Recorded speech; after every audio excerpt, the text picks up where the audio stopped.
Good morning. Look who I found.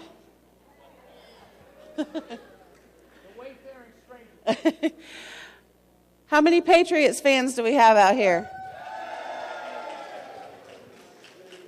I'm a Jaguar fan, so congratulations. It was a good game. How many Eagles fans? All right. We'll have some good competition going on here soon. I have to say, I'm so proud. There's not one golf cart parked in the grass out front this morning. Thank you. Thank you very much. Just a couple quick reminders. Christmas is over. Boo, I love Christmas. But we still have some colored lights in our yard light at our houses. So just remember to change those back to a white light so the people that walk in the evenings or early morning can see. And I'm so proud. Our gate code changed last week. And you want to know how many vendors have called me for the code? And, of course, we don't give it out. So thank you for not giving out the gate code the first week. Let's keep up the good work. They don't need the gate code to get in. They can call the office. And if the office is closed, there's a tag on there. They can call Gary 24/7. Poor Gary. There's no reason that a vendor needs the gate code. None whatsoever. I don't care how much they beg, how much they plead.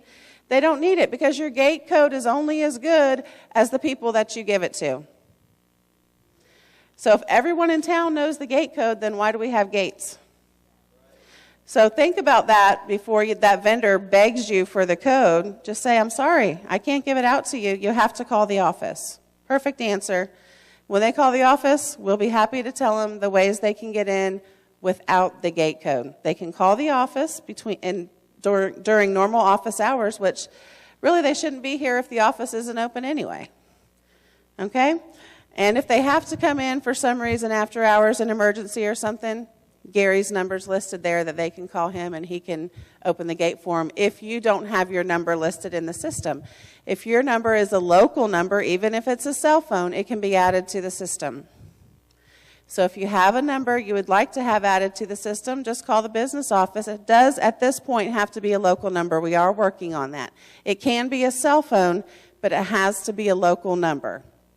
Okay?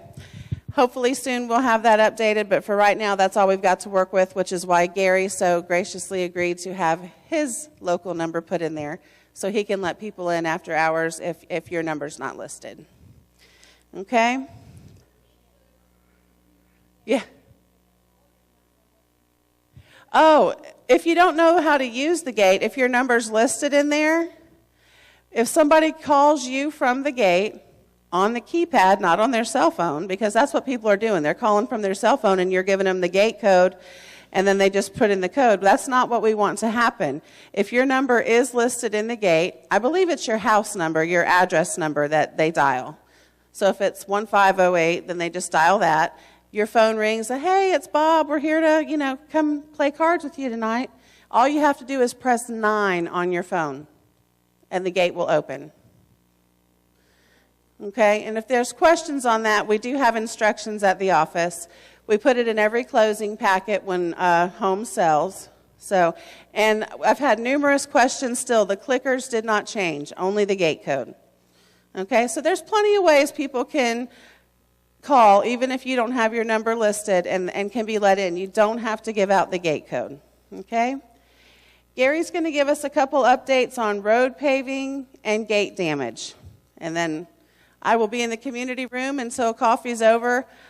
Today, I am not available the rest of the day. I have got a big report I have to get done for corporate. But other than that, just come by the office, call, make an appointment. I'll be happy to talk to you. Have a great week.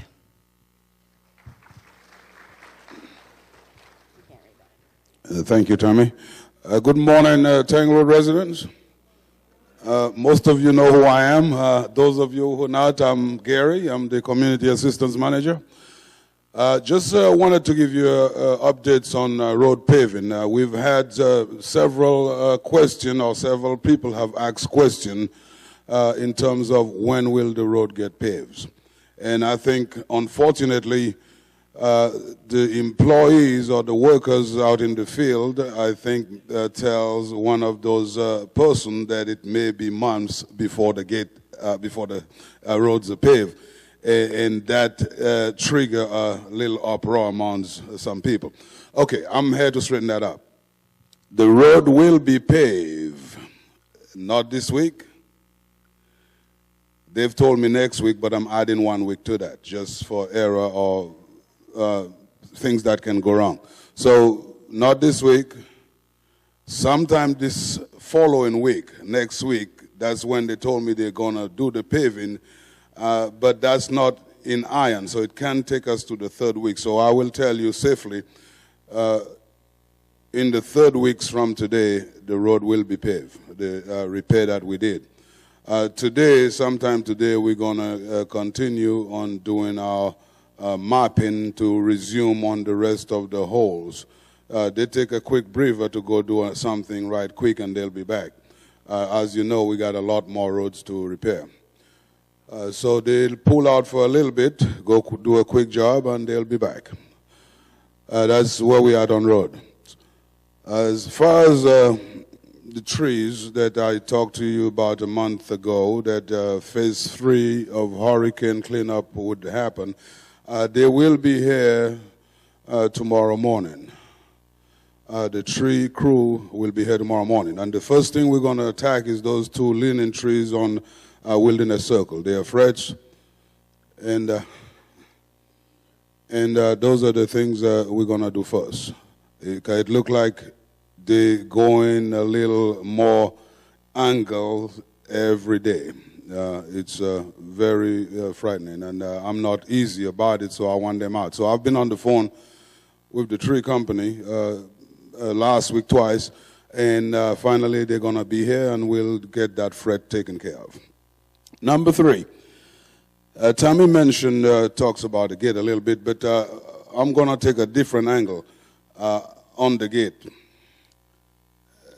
See, our gate been hit quite frequently, and probably 50% of the time is resident, our own residents. Sorry to say that, but shame on some of the residents that hit the gate, leave it on the ground, and keep driving. It has happened. I've watched it happen.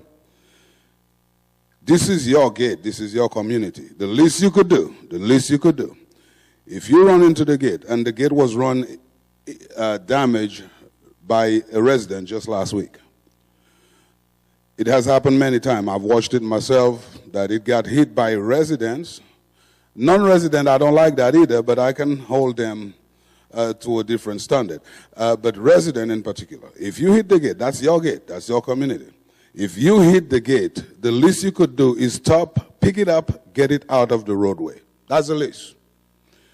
The second least you could do is come report it to us. There is no charge if you hit the gate and did not damage it. Now, of course, if you damage it, we're going to come after you to buy a new one. And that's probably why people is not reporting it. They look back and look side to side, don't see nobody, they take off. Nobody knows they did it, but that's not true. We got camera looking at you. I want you to know that.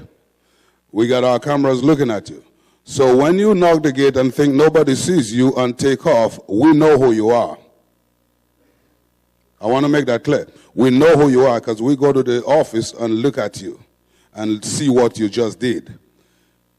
I would like to ask, if you hit the gate, it drop on the ground, please stop, pick it up, get it out of the roadway, because here's what's going to happen. If the next truck that comes behind you run over that gate and crush it, or over that arm and crush it, guess what? I'm coming after you for payment. And I mean I'm coming after you for payment to replace what you've damaged. It will classify or categorize as hit and run, damage others' property, and left it. We're not going to go to the legal route of it, but I'm asking, please, stop, pick it up, get it out of the roadway. There'll be no charge to you except if we cannot reuse it. If we cannot reuse it, of course, I'm going to ask you to buy it back. But you can avoid the second phase of the problem by just take it out of the roadway. Because if you don't, the next truck can come and run over it, and then we are in a different phase. That's all I wanted to say this morning. Until such other time when I'll talk to you about some other stuff, you have a wonderful week. Thank you.